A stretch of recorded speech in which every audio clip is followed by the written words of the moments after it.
So at this point, Chris, are you going to present first, or Katie? Okay.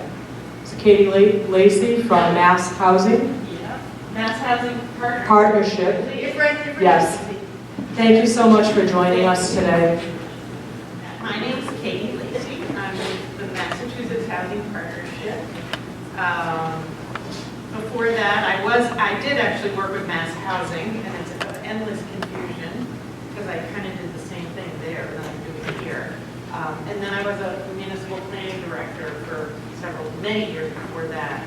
So I'm actually not really talking about housing needs. I'm talking about a need I have about your housing. So I need some information. We got hired, Mass Housing Partnership. I'm going to tell you a little bit about Mass Housing Partnership first. So Mass Housing Partnership, at the core of it, we're a rental lending agency. We use funds from Community Reinvestment Act, Fannie Mae, et cetera. We do lending. We have an incredible one mortgage program. We do community assistance. So here we go. This is the description. There is this packet that I'm actually going to put out on the table afterwards. Not everyone wants slides of paper, but those of you that do, I've given some information about these various programs. Our lending, we focus on property developers, but we also do some smaller 40B developments. Rental permanent financing only. There's one mortgage, which is actually an amazing program. It's one of the best deals around. Community assistance, that's where I am, and then the Center for Housing Data, which I'm going to tell you a little bit about. Oh, yeah, that's it. My little faster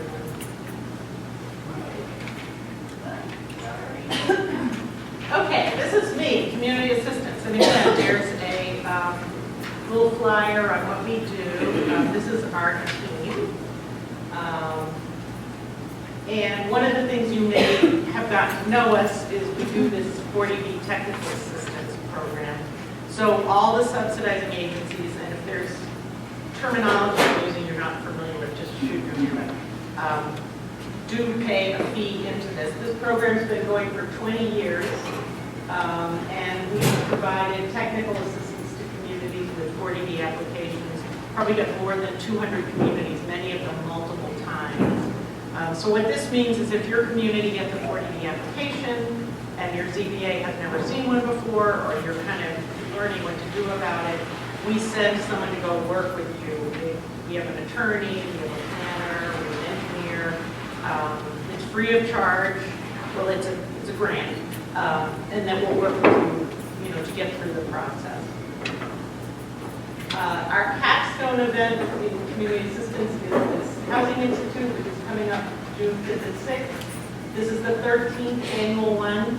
I was just talking to Kathy. I remember going to the first one back when I was a municipal planner, and you were there. At that point, I think it was at Babson. It was, they moved it to Fort Devon, so it's right in, not that far for you guys. And it's a great learning experience. For those of you that are municipal planners, all the courses have AICP continuing maintenance credits, so it's a pretty good way to get in a few of those. We have some amazing tools that have come out of our Center for Housing. This is actually Housing Toolbox. This is with community assistance and our community, the data center. And this is basically an online tool that we have, and there's a postcard in here about how you can access that.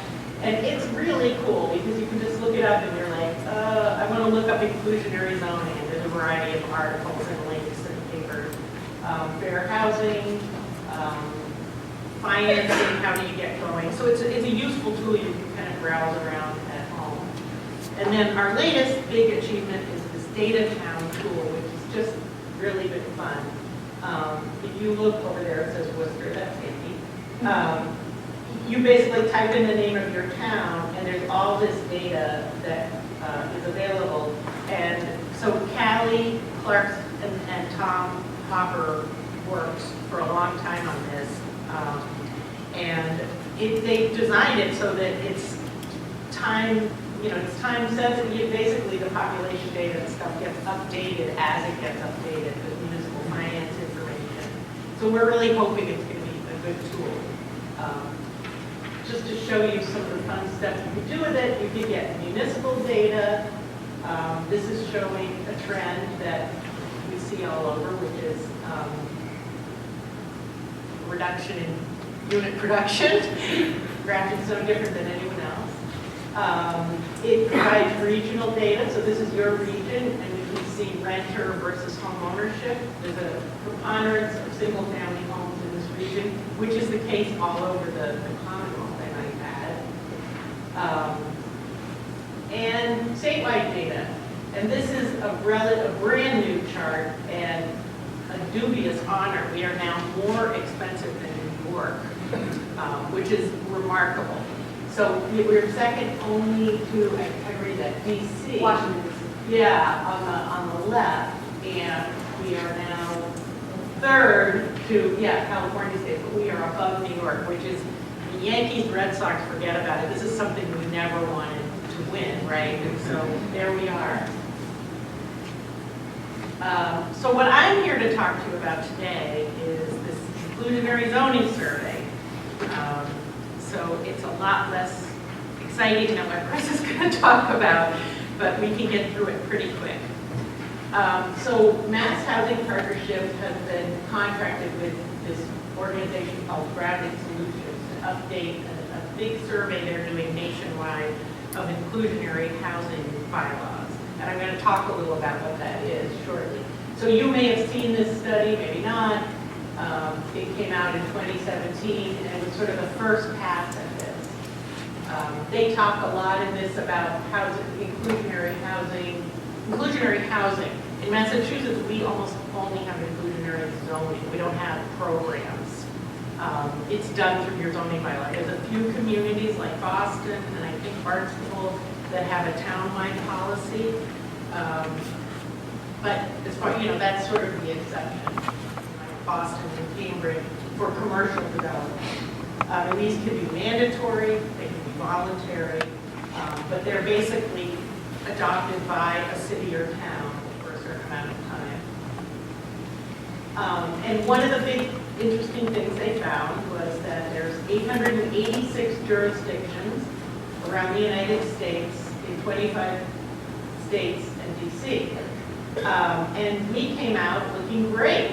Like, oh my goodness, little Massachusetts was right up there in the top of having inclusionary zoning. And we were very proud of ourselves for that. And then we found out when we looked a little closer, it's partially that we have so many jurisdictions. So we have 100 more jurisdictions than California, which has something like 8 times our population, 10 times our population. And the other thing is they had miscounted that 40B, which is in effect a statewide inclusionary program, but that every town that had a 40B in it had inclusionary zoning. In other words, that they've chosen to have that 40B there. And as we know, that's not really the case. So when we looked into it, there was a lot less units produced through this than we had thought. So what we're working on now, what they decided to do is look at the municipalities, look at the states that have the highest preponderance, which are us, Connecticut, New Jersey, and California, and kind of dig in. And on this go-round, it's not really so much who has it, who doesn't. It's like what's working. Because as we're going to find out, as I'm finding out in Massachusetts, many municipalities have inclusionary zoning, and very few of them produce anything. It's very market sensitive. So we're really looking to look, and I will say as a technical assistance provider, and I'm sure Chris gets this question too, one of the questions we have is, hey, our town wants to adopt inclusionary zoning, this is going to take care of 40B, we're going to make everyone require 10% affordable housing, and it's just not that easy. So we want to find out what is it, what can you do to make it work. So we entered into this contract, we developed a survey form, it's hard to read that red, with Grounded Solutions. And we're getting ready to deploy that survey this spring. And it's going to be done working with, we've identified municipal contacts. Let's just see, where did I go? And it's going to be sent electronically to each of the municipalities that have one. So one of the big surprises we found is that 238 municipalities in Massachusetts have some form of inclusionary zoning, which is remarkable because it's only resulted in a couple thousand units of housing. But as you can see, it's a popular tool. And partially because we did a very wide net. So you may recognize your city or town as having some of these. What we were counting was townwide provisions, mandatory, 10%, everyone has to have it. Or something like a downtown overlay district in which it says you can do mixed use if you provide some affordable housing. Or, hey, all your multifamily housing has to have 10% affordable. So any zoning provision that requires a mandatory or incentive-based provision to make affordable housing would be included. 40R districts, I know some of your communities have those 20% affordable units, those are inclusionary units effectively, we're counting them that way.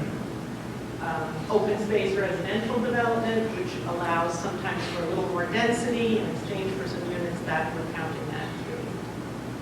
What's not included in this survey, that does not mean it's still included on the SHI, is one-time projects, like the town decided to donate some land and build some affordable housing, which is fantastic.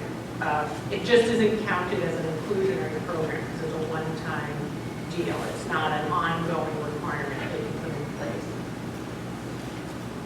Or many communities have, and this gets a little complicated because sometimes they have a project-by-project negotiation process where they say, hey, one of our conditions for this special permit is, but they don't, it's not in their bylaw, it's like an off-record negotiation.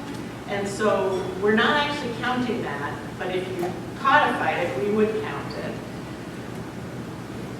I encountered one town, actually it's a city, that routinely only granted variances for multifamily in exchange for affordable units, which as an affordable housing person, that's awesome. It's like completely illegal, but so far no one's ever called them on it, so those units exist. I'm not going to question it.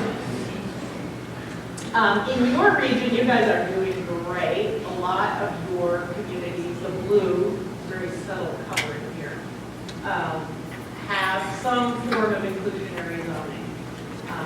So our next step is to reach out to all those communities and get them to fill out this incredibly long survey. I'm sorry, but it was done by this national organization, and we're going to do, basically what we've done is reviewed everyone's bylaw, and much of this is pre-filled out that whoever is giving the contact will get. We're assuming there's mistakes in there, but that often gets people to jump in and deal with it. So that will be happening between April and September. And the goal, and I'm putting in, if any of you are thinking of doing some form of inclusionary bylaw, Grounded Solutions has this handy sheet that says, hey, you want to do inclusionary zoning, think about these things. Do you want it mandatory, do you want it voluntary, do you want it townwide, do you want it district-wide? These are all the questions you're going to be grappling with, so that's but the idea is we want to find out what's actually working. We're finding for many towns, because it's so market-specific, it's really not worth it. That doesn't sound like a good thing, and every little unit counts, but in terms of the long-term monitoring, it can be kind of complicated. It's all about, the location and the market. So let's see, a few more. Oh yeah. One thing I did want to say before I wrap up is that mandatory inclusionary zoning that says 10% of all housing, particularly for subdivisions is legally questionable. Many towns have it, but it's something you want to go into with great care because it could be challenged.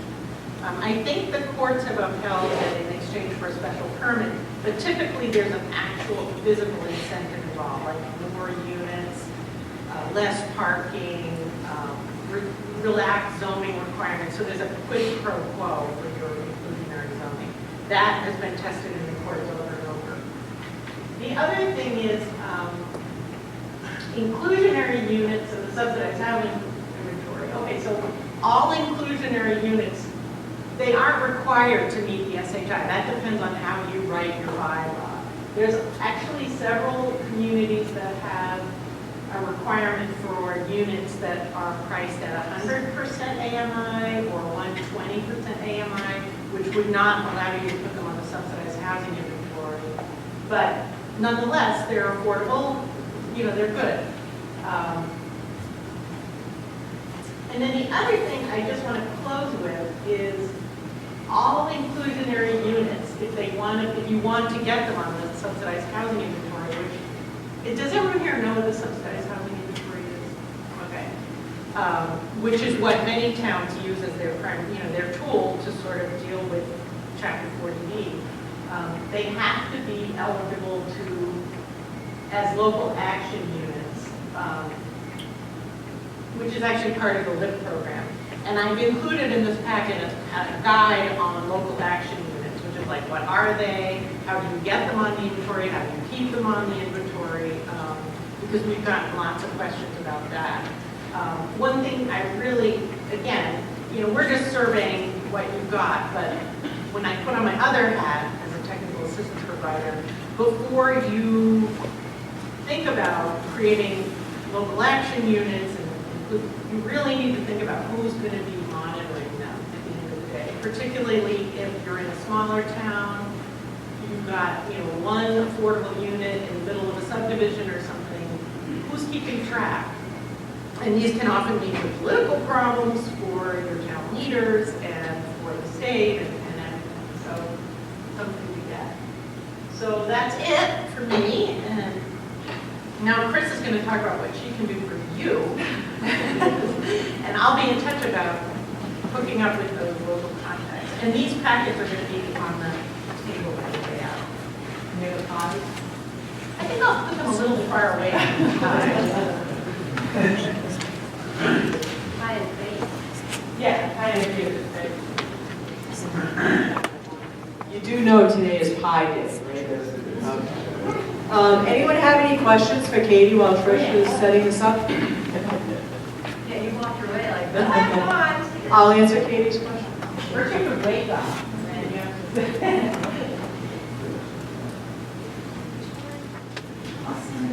Hi there, everybody. Happy Pi Day. What an amazing regional planning agency. You get pies on Pi Day. That's fantastic. My name is Chris Clutchton, and I run the Housing Choice Program. I'm going to try and see if I can get this to work. Use the mouse.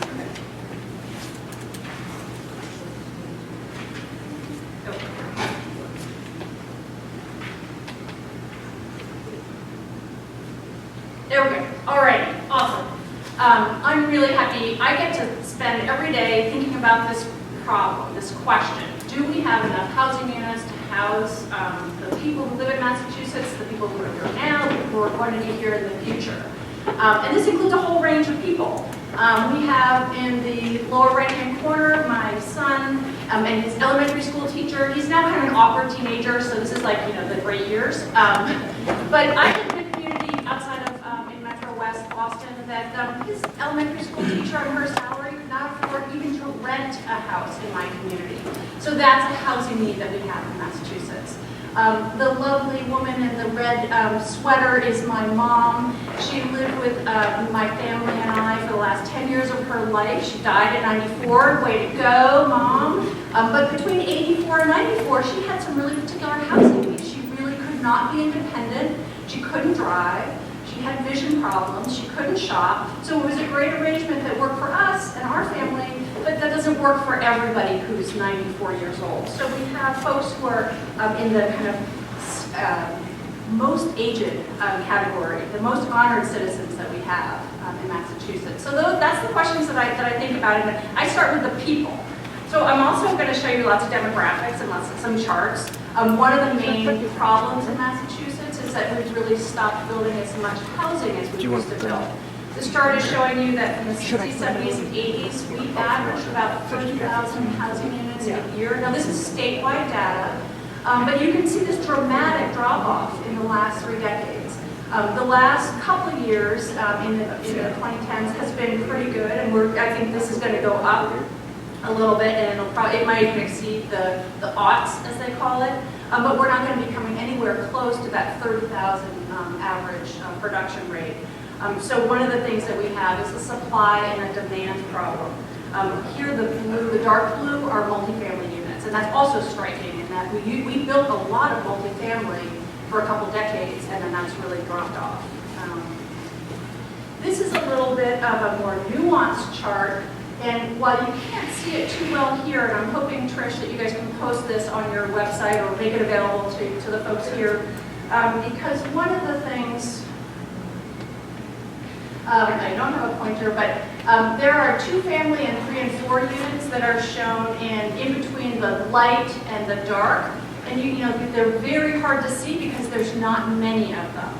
So this is really looking at annual, so it's starting at 1980 and going to 2017, and it's showing that's something called missing middle. That's duplexes, triplexes, quads. In Worcester and in some of the suburbs of Worcester, the triplex is a very iconic kind of unit. We just don't build those anymore, and so planners around the country have started calling that the missing middle because zoning bylaws don't seem to accommodate for it. You may have it in your community, and you may have single-family zoning, and you may have high-density residential and multifamily zoning, but you kind of forget everything in the middle, and so that's something that we see that I like to highlight there. So one of the things that's come up is that the lack of supply of the construction is leading to really low vacancy rates. And so this is looking at rental vacancy rates. On this bar here is 6%. Now Worcester County actually is not as low as it could be. It's at about 5%. But you can see in some of as you go further east to the eastern counties, the vacancy rates for rentals is quite low. And so this healthy rental vacancy rate, it allows people to go from unit to unit, allows you to find units when you're looking for units. And so when that's constrained, it allows the prices to go up. And for sale, it's also similar. There's a slightly different kind of healthy rate, which is 2% for homes that are for sale, and pretty much all of the state is below that. And you guys, again, are a little bit better than some other counties, but you're still at about half of that healthy rate. And so if you know realtors, you'll hear them say, like, there's just no inventory, there's just no inventory. Well, this is the numbers behind that. I have some of the same wonderful information that Katie shared with you. Yes, we're very high in home values. And yes, we're very high in rentals, which is, again, that's the supply and the demand. Now the housing economics is a little bit more complicated than the basic supply demand that applies to widgets, but there is some, because of the extreme shortage of building supply, we're really seeing the price result here in Massachusetts. It's also an economic development concern, and so this chart is showing you, it looks at building permits per 1,000 residents, and this is looking at metro areas, and so this is Boston. I make the point here really just to kind of show how important it is. These are some of the competing markets that we deal with for our innovation workers. And one of the things that's been happening is that, as you can see, Boston and some of these other areas that are not built, that are lower number of units built per 1,000 residents, we end up in this, the bottom is metro to metro migration. And so we're in the red. That is, the Boston metro area is losing population. And look at how well it correlates to the number of building permits, which is just very interesting. Places like Denver, Austin, Seattle, Portland, Oregon, again, competing metro areas for our innovation workers, they're building at a higher rate, and surprise, they're having some people move there, maybe because the housing is a little bit cheaper. So again, it's not just housing advocates like Katie and I that talk about this. Business leaders in surveys and in the press are very clear that the housing crisis in Massachusetts are problematic. And this is really a difficult slide, but it's an important one. This is, again, statewide data, and this is looking at cost burden. And in the housing world, we talk about cost burden in a couple different ways. If you're paying more than 30% of your household income, you're considered cost burden. If you're paying more than 50% of your household income, you're severely cost burden. So the numbers on the top here, on the left for homeownership and on the right for renters, is over 400,000 households are severely cost burden in Massachusetts. And that is a really stunning number to think about. The charts here break it down by income level, and so it's a great surprise to see that people on the fairly low income and are more likely to be cost burdened or severely cost burdened, but also in the middle income is seeing cost burdenness, whether you're a homeowner or a renter. So again, this is a result of that very, very tight housing supply that we have here. So I also like to talk just about demographics, and as I mentioned when I talked about my mom, that we are as a group, we're getting older. Baby boomers is still a very large segment of the population, and I like this part because it's kind of reminds me of my kids who are, it's not even like tech, they don't even use the phone. Like it's a disturbance to them to actually be communicating. But we all have kind of different approaches. And so this chart is looking at Massachusetts ages over time. And so you get to watch, and you see that big bulge there in the middle? That's the baby boom. And it's going through, and you see as we get towards 2015, it's going to repeat. And one of the things that you'll notice as you see this is the number of people who are living past 85 is getting higher and higher and higher. In 1970, that was a very low number. And so you can see, and then the millennials, we like to call them, used to be called the baby boom echo, but now they have their own name. You can see them behind the baby boom, but then behind that, we really see a drop off in younger folks. This is Massachusetts data. So when I think about this question every day I come back to work and I say, no, we have not solved the problem yet, and we need to keep working on it. So I'm going to move and talk a little bit about your region and some demographics for your region, and then I'm going to talk to you a little bit about the Housing Choice Initiative, which I get to run. So lo and behold, you guys are not devoid from talking about housing. It's been in the news all over the state, frankly. We just talked about age. Your region actually seems like it's relatively similar to the age distribution as the state of Massachusetts. So this is comparing your region to Massachusetts. You guys are in yellow. Now, again, this is not a chart that you're going to be able to take in all, and find your town. I know everybody's looking for their town. This is organized by median age. So on the right-hand side is the median age. These are all your communities. This is actually from the folks at Mass Housing Partnership Center for Housing Data. So I get to work with these great data people who get to create things like this. Because I think it really helps to point out that we have these peaks and valleys of population. And you can see how it kind of lines up. And again, it's not 100, every town is a little bit different. But you can see the baby boomers, and so I've got two lines. One is 25 and one is 65. And so the state median age is actually 39, so your communities are trending median age-wise, a bit older. But you can start to see that baby boom. Some of them are over 65, but a lot of folks are basically in the workforce now, and they're going to be moving through the workforce. But I like this kind of mountainscape or landscape of age distribution.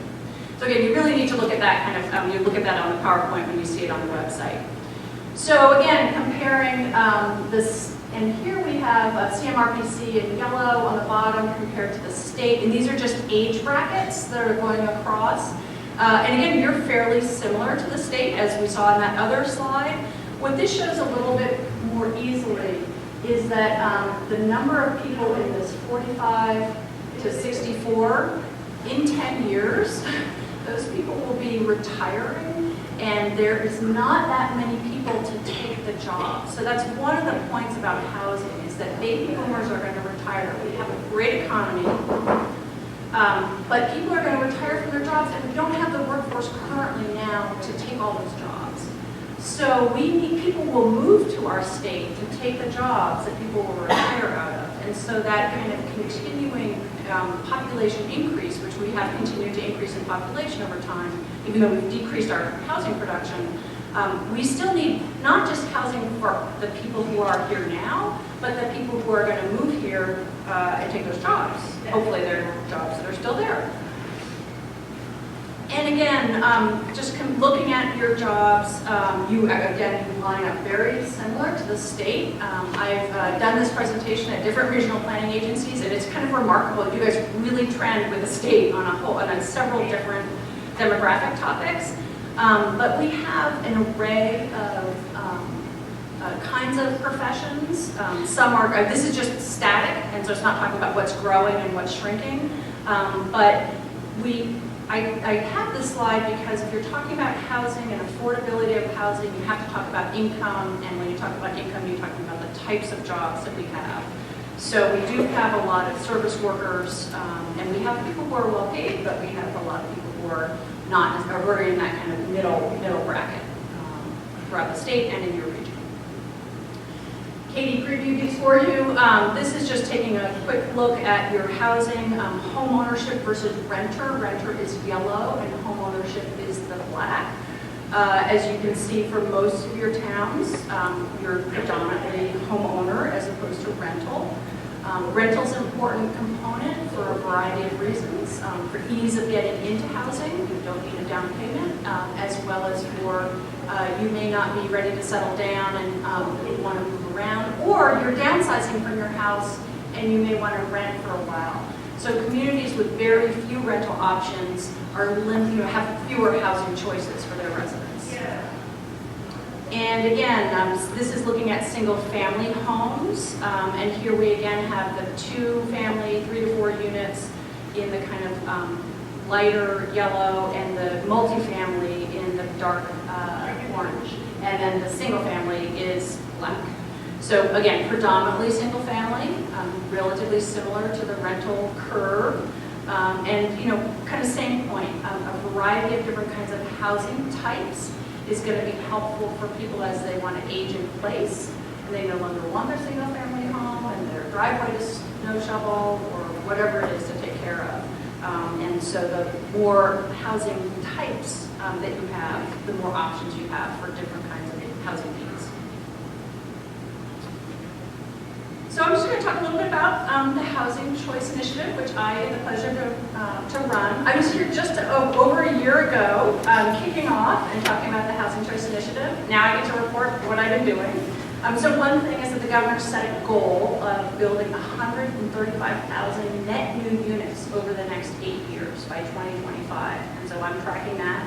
The Housing Choice Program is designation-based, kind of like green communities or complete streets. If you meet some criteria, you can be designated. What do you get when you're designated? I have a capital grants program, and I can give away money. You also get some other benefits, which I'll talk about in a little bit. And then there's technical assistance and also legislation, which I'll touch on. So here are the housing choice communities that were designated in 2018. This is a designation that lasts for 2 years. Is Rutland here? Holden? Yay, Holden! Housing choice community. Worcester, Boylston, Grafton, sorry, Grafton. They're all great housing choice communities in your regions. So congratulations on being designated. Berlin, sorry, and yeah. I want to say Bolton always, but not Berlin, but not Bolton is in your region. Thank you, welcome Berlin. So these communities are all communities that have grown by 5% or 500 units in the last 5 years, or 30% and had a bunch of zoning best practices. And so they've made those. You'll see also on this map, there's some communities highlighted in green, and primarily to the west. Those are towns that are under 7,000 in population. We knew that not all towns have a demand for housing. Again, Worcester County is kind of a mix, but clearly some, because we've had housing growth. But we created a small town grant program, which basically recognized that just by being under 7,000, if you're wanting to create some housing units, we have a program to give away grants to you. And I'll talk about that in a second when I talk about the grants. You can be a small town, you can be a housing choice community and apply for a small town grant. In fact, that's exactly what Boylston did, and they were successful in getting that grant. We had another housing choice community that qualified as a small town, and they competed more successfully in the small town grant competition. So you can kind of, that's the one place you can double dip. The other, in addition to the capital grant program, there are 9 capital state programs with benefits if you're a housing choice community, so you get some bonus points. Honestly, the biggest bang for the buck here is the Clean Water Fund, the state revolving fund. They offer a half-point discount on the life of your loan for a clean drinking water improvement projects. Those are millions of dollars. That's worth millions of dollars. It's really, those are big loans, and a half a point makes a big difference. So there is definitely incentives here to help you, to reward you as a housing choice community. And so these are the grants that I gave out. The blue are the housing choice community grants. Those were up to $250,000, and I gave away $4 million last year. And then the small town grants, we had $1 million, and I gave away just under $1 million. Boylston is Bendon here by any chance? All right. Boylston, I believe, is doing a design of an intersection. So it's capital dollars, but capital dollars can pay for design of a capital project. And that intersection was near a bunch of new housing that they've developed. And Mendon is doing a feasibility study for a town-owned parcel. They want to know what kind of, if they want to donate it for housing, what can they get? What is the process? And when they dispose of that property, they want to do an RFP. That's going to inform their project. The governor's budget has a combination of operating and capital dollars in the 2020 budget, up to $8 million. And so we'll see how the legislature does, but if you're a housing choice community or a small town, any help that you can give in having the housing choice line item passed, that would be appreciated. So one of the things that your RPA does such a great job at doing technical assistance, but one of the things that I've done at the state level is combine a large database of 14 different grant programs, and for every community in this Commonwealth, we have a line item for the last 3 fiscal years and then moving forward about who's got what. And I've made that public, and it's published on my web pages, which in the handout that you have, my website is listed there. On the resources page, you can get a copy of that program sheet just to know what programs are there for that are either grants or technical assistance for planning for housing or for creating housing. And then we also list, we have this printout of who got those grants over the last couple of years. And so let's say that you want to see, you're from Spencer, and you want to see what a likely town is. And maybe there's a town that's kind of like Spencer, but it's not in the CMRPC region. But you know that they kind of like Newberry is kind of like Spencer. And you see that Newberry got an EEA planning grant. And you want to talk to somebody. You're just looking for who got these grants, what are these grants? And if I know a colleague in another town, maybe I'll call them and find out, well, how was that? What did they do? Did they have a consultant? Were they good? The community assistance projects that MHP does, that Katie described, they're all on that. So who got that? And if you want to talk to somebody who had a 40B consultant come and help you. So it's out there to try and promote and encourage you to take advantage of grants that are out there. Again, your RPA does a great job at doing that, but sometimes it's just good to be able to, in all of your free time, which I know you don't have, to try and do some research on your own. And then finally is the legislation. The legislation was filed last year by the governor, and he has just refiled it at the end of a couple weeks ago, at the end of February. So it's got a bill number. It's H3507, an act to promote housing choices. And essentially, what the bill does is it looks at 99 years ago, Massachusetts passed its first zoning law in 1918. 99 years ago. There were a lot of, women didn't vote. Women didn't vote then. A lot of other things, I'm sorry, 1920. Women, but it was right before women got the right to vote. Lots of other things have changed that are better. We still have the 2/3 requirement to pass zoning in Massachusetts. That's a barrier to improving your zoning bylaws or ordinances. And so this bill says, okay, I'm going to identify 8 types of zoning amendments that are related to housing production. And if you do a zoning amendment that's related to zoning production, you can, instead of needing a 2/3 vote, you can just get a 51% vote, a simple majority vote, whether it's at town meeting or at a city council. It also has some provisions, and the bill that the governor just filed this year actually is the same bill that came out of the Joint Housing Committee. So they made some changes to his original proposal, and he's taken those changes from the legislature and put them right back in front of them. We thought that was they were basically improvements to the bill. It allows, for very certain circumstances, if you have transit-oriented development and allow multifamily by special permit, that special permit approval would drop to 51% in the special permit process, which might likely be your planning board, sometimes your city council, sometimes your board of selectmen. That is also, that high bar to get something approved. And that has to be, it's a very certain set of circumstances that this would apply to. Your zoning has to allow it.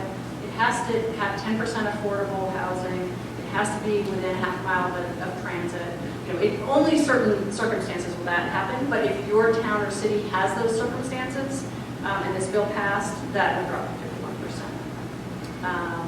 And then it has some other provisions about reporting back to the legislature, and does something that local governments, I think, will like. It allows revenue sharing agreements without having to do home rule petitions. So the last thing I just want to leave you guys with, just in case you weren't feeling like positive after all of my big no, no, we're not getting there, is there's lots of great activity going on all across the state, and there are great best practices. And so I want to leave you with some positive thoughts, and I'm going to kind of just go through these pretty rapidly so you can see them on the slideshow. But from your region, we have a lot of different, we've got 40 R districts, we've got a state hospital redevelopment with tons of housing in Westboro. Other good practices are West Newbury has a really interesting OSRD that encourages starter homes and deed restricts them as to size, which is really interesting. And that's a way to kind of control price without it being there. That's totally their own bylaw that they did in 2013. Devon's has a really interesting innovative residential development zoning. Again, all across the state, there are no conversions, 40 Rs, good planning unit developments, donating prop land, creating zoning that looks at tired office commercial areas and rezones them for multifamily or allows multifamily. So lots of good practices. So I'm happy to answer any questions that you guys have.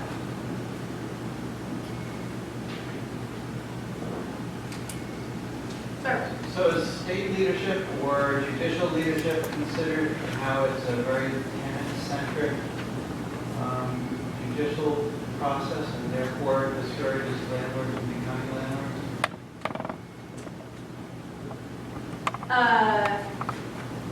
No. I mean, I haven't heard that concern specifically as I go around the state. Talk to those in that business. They're more concerned than other regions of the country. Okay. And it tamps down the landlord interest. Because current laws are very protect tenants. Is that what you're saying? Or judicial behavior. Okay. Okay. I'll take that back. Ask the typical landlord what their experience is trying to get rid of a tenant. They don't have a pretty picture. Yeah. Okay. it's not my total area of expertise, but I'll take that. I'm happy to do a little bit more research on that. Yes, sir. That's all. Briefly, I think it's one slide back. It was mentioned about a project for running garbage. Do you have more information? That was like, do you have any more information on that? No.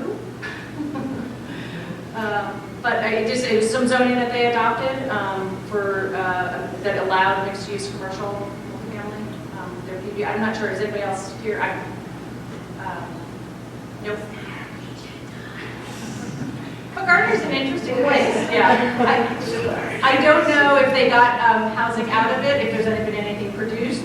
You know, zoning, as you guys in this room know well, zoning really just sets the table. The local governments, for the most part, you're not building housing. Sometimes you're disposing of property that allows housing to get built. But for the most part, the zoning and the best practices that we talk about that are so important is because you're setting the table. If you don't allow multifamily, or you make it quite difficult for multifamily, somebody may decide that they don't want to eat at your table because they don't really see that you're offering what they want to eat.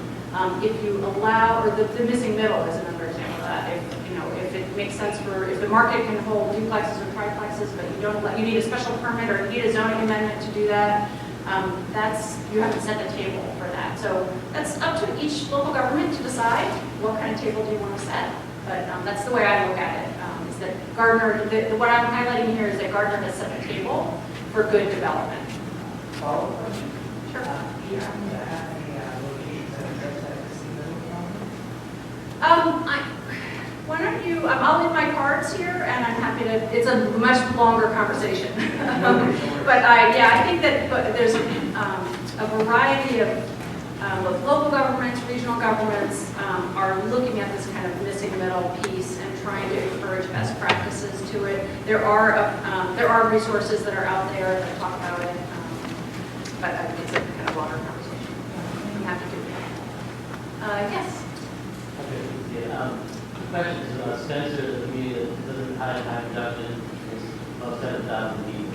So happy to set an offline conversation with you, but trying to identify resources for communities like us that are looking to make sure having the kind of housing for recommendations at the same time not creating our people. So I'm happy to talk to you. Yep. I will say that so the first 2 years of the program, so we're in kind of year 2. Because of the 2-year designation window, we really wanted to hold the criteria similar for the first 2 years. We may take another look at what do you do when you're 8,100, and you may be a suburban area, but you're not getting CDBG money, you're not entitlement, you're kind of in this middle. And so we may rethink what we do with those communities, or maybe raise to 10,000, something like that, just to recognize. I'm not promising anything, but that's something we'll take a look at towards the end of this calendar year, and that's what we're doing. But I would just start with that list of the program database that I have on my website. It's on my website has multiple pages, and there's a resources tab, and that's published there. And then there's just tons of resources that are links there. One of them is the best, I think, is actually the housing toolbox that Katie talked about.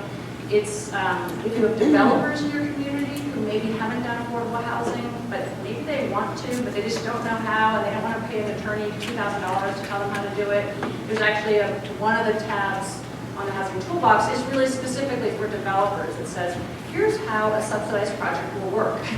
Or here's what you're going to do. Here's what a regulatory agreement looks like if you do a local action project, with an OSRD that has some inclusionary zoning in it. Here's how that process works. Sometimes it's just lack of understanding. So that is a really stellar website. Also, I would encourage you to concentrate about, there is now a rural policy advisory committee that's taken a long time to sort of get going, but I think it's really going now. And I think something like 170 municipalities in Massachusetts, it's determined who's in or out based on density per acre. But I think you're in it. But, and they're trying to do a rural plan. So this is a long way away, but MHP, who was behind the legislation that created that, is we're really thinking of maybe going at it a little differently, which is getting them to fight for changes, regulatory changes.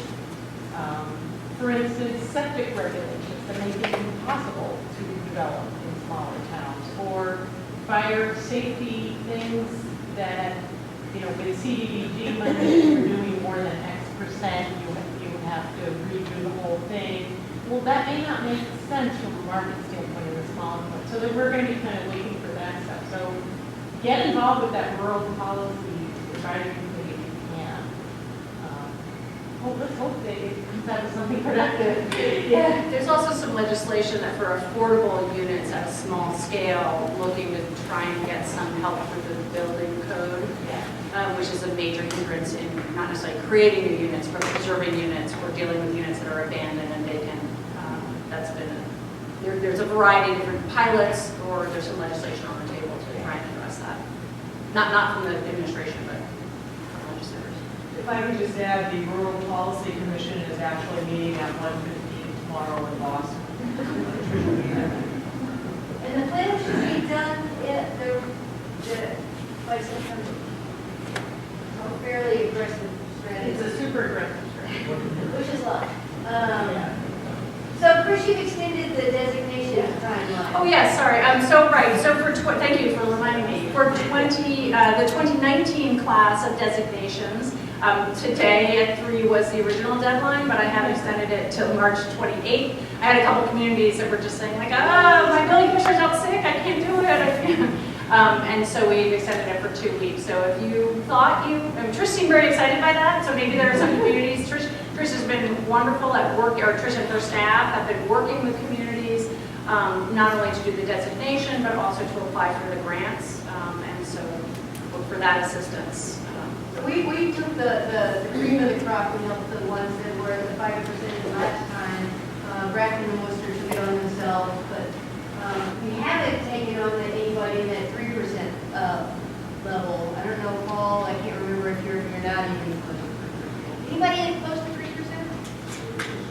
Just below. That's a problem. We've got a mobile house where it's just sitting there. So it's not 100 units, it's a small town. That's so frustrating. That was as a housing person for the next 5 years. Right. And we just can't get it going. Yeah, like I said, that you're saying that you've set the table, you've done the permitting, but you don't, they're financing Just maybe under, tough. just under 3% on normal housing. And it's hard to develop. It's just, it's something You're close. you can't. And I think there's a lot of communities like that in Massachusetts. You look at the, I was looking at the website before I came here. There's a lot of blue communities around Boston. And I don't know, you got west of there. And you got around Circuit. Yeah, the Pioneer Valley actually has a glut of towns that are all 8100. And they're trying to do good things.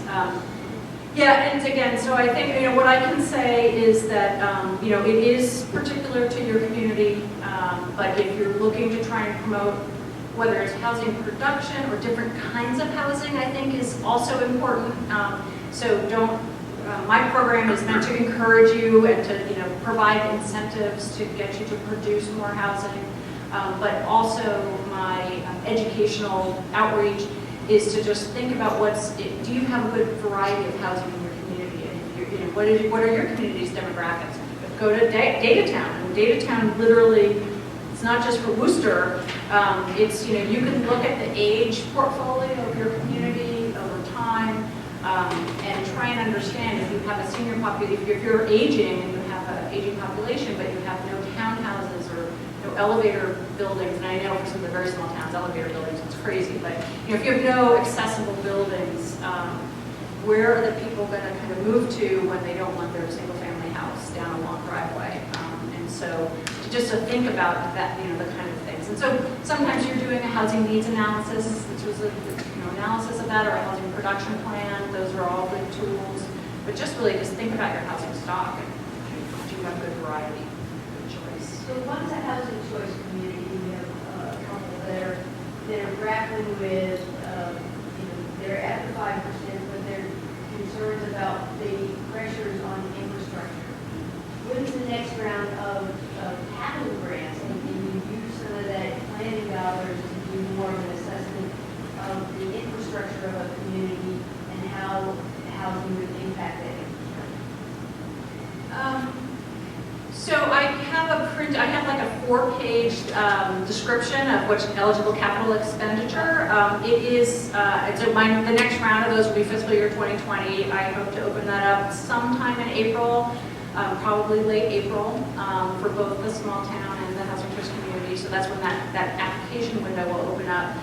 We try to take a broad view of eligible capital expenditures. We do pay for feasibility, like Mendon is doing the feasibility on a town-owned property. We pay for design, so if you're designing a septic system or something. Why don't we take a close look at the eligible expenditures?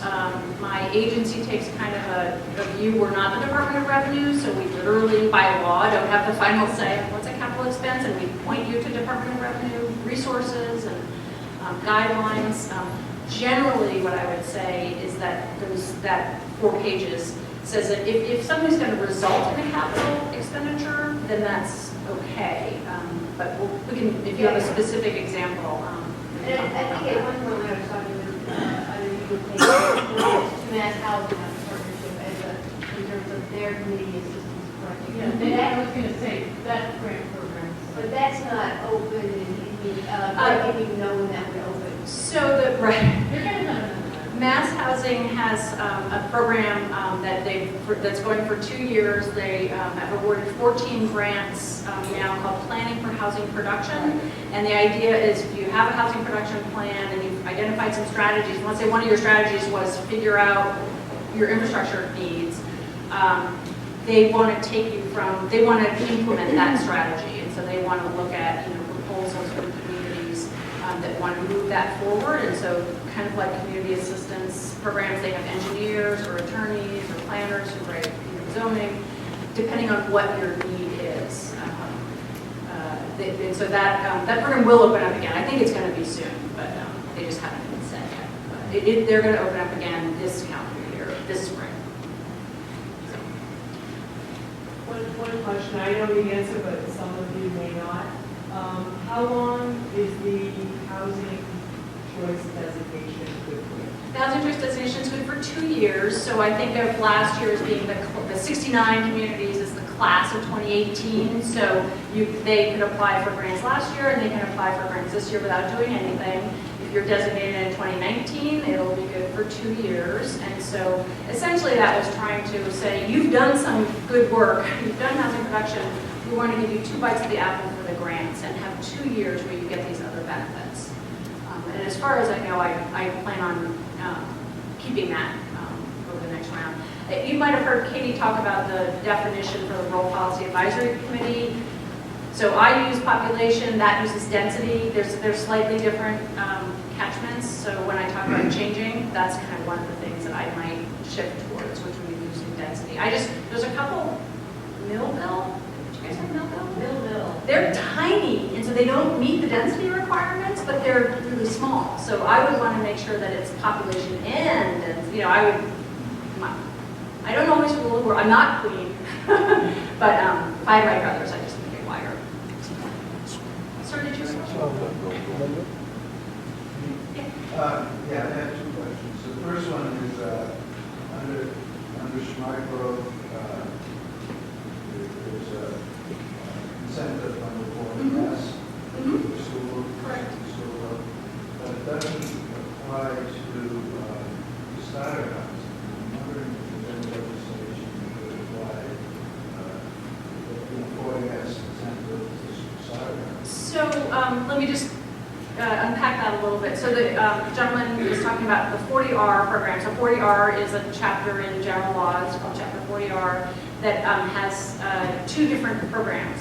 What I'm going to call the traditional 40R program, or the smart growth overlay, has a higher density and some more stringent eligibility requirements to location. It's really meant to be transit-oriented or activity center-oriented, and it goes up to, you have to have at least 20 units per acre. or 12 or 20, it depends on if you're rural or not. But pretty high density for you guys.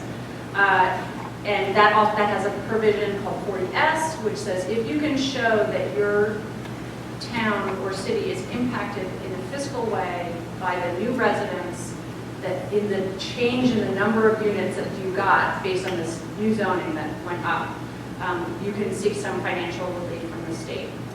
40R also has financial incentives just to adopt the zoning, and then you get another payment. So you have a zoning payment, and you get a payment once if you get construction of units. So there's multiple financial incentives with 40R.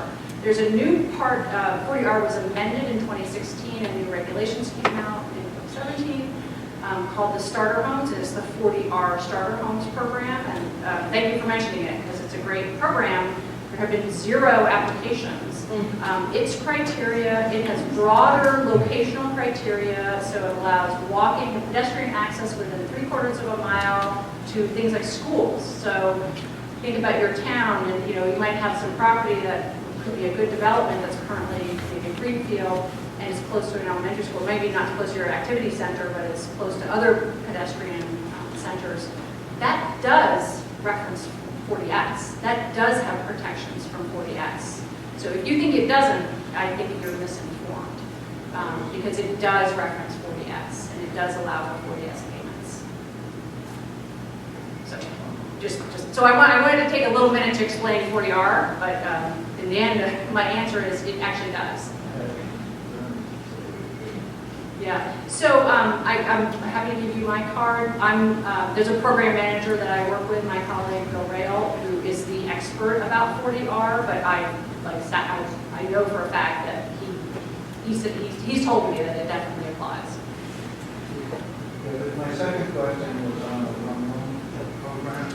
The one mortgage, yeah. One mortgage program. And there are some banks in central Massachusetts that do handle it. There's a limited list of financial institutions that will do it. And it looks like most of the commercial banks stay away from it. And in our area, none of our local credit unions or smaller banks are part of that. How could we encourage a smaller bank to get involved in one mortgage program? Well, it's really interesting you mentioned that because the one mortgage folks are, half of their efforts are relationships with banks. They're desperately looking for banks here. A story they love to tell is there's a guy we work with, just a housing partnership member in Winchester, who heard about it and called up his local bank and said, why don't you participate in this? And they joined. So I mean, partially it's a question of who asking. Yeah, but I'm going to bring that back to the one mortgage folks because they are always looking. And the numbers they've actually added a lot of banks lately, but they would love to get more. Is this where I say last question? Actually, it's more of a statement. Okay. I'm also a member of 495 Metro West Partnership, and one of the things that comes up almost in every meeting, I'm on the water resources section, and the lack of water in wastewater is limited a lot of the town, along the 495 corridor, but also in central Mass. We have the largest water supply available. We can't get to it. What the cost to get to it is outrageous. It goes right through, goes through Rockland, Holden, through West Boylston. We cannot tap into it. That, in order for housing to be increased, availability of water, wastewater must be part of the equation. All of Metro West, all 495 has the same problem. They don't have access to water or sewer. I'm not going to disagree with you. The swimming regulations are difficult and can be limiting for local governments. residents who want to increase their water draws for growth. I would say that there is intention of the administration to try and package grants or stack the grants kind of on top of each other. So for example, my grant program pays for design. That might help you get a project onto the tip or to get a MassWorks project put together. So it's really, my project doesn't fund at nearly the level of MassWorks, but we can try and put these grants together so that you can come up with you get a $100,000 design that can help you get a MassWorks project. Right, so I'm in Shrewsbury. Try to find alternative water. There is none. Period. FWRA basically said no. Worcester said no because Worcester doesn't want to lose their rights for water. MWRA doesn't go through Shrewsbury or go Chester North. So we have no option for water supply. You got a surrounding town, Westboro doesn't have enough, Northboro doesn't, Northboro is NWRA. Boylston has no water, Westboro doesn't have enough water. We're all in the same boat, Littleton doesn't have water. They're all struggling with that question. Anything with wastewater. It's actually a detriment for growth. Yep, no, and Katie mentioned septic regulations. There are a lot of towns that go above and beyond the DEP's regulations. But even the DEPs are very stringent. And that's not to say that Yeah. the starting point is right, but even many boards of health just kind of. We're 95% sewer, 90% water. We have no more. You know more. Our sewer goes to Westboro, they're capped. They cannot use discharge. We're trying to spend it back. Yeah, so those are big challenges. Those are big challenges. And happy to kind of, I don't know what work you guys are doing to kind of look into what to do about that. But infrastructure is an issue. Infrastructure is an issue for sure.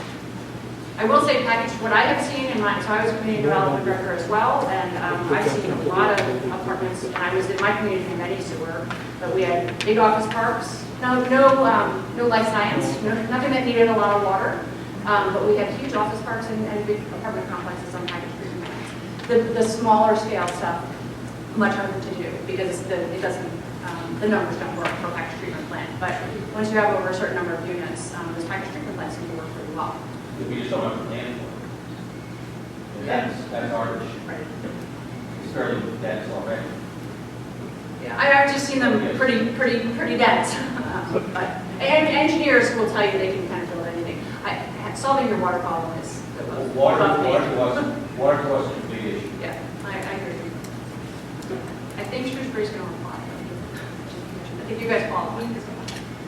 I think Janet wants to send you guys home, so thank you very much for your time. Let's see you.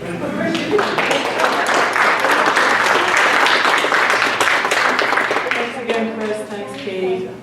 Make sure you get the packets from Katie. Make sure you take some pies. Otherwise, staff will be eating them for a few days, which is a bad thing. But thank you all for being here. I hope to see most of you at Salem Crossing in June. As always, call us if you need anything. If we don't know the answers, we'll find someone who does. Thank you.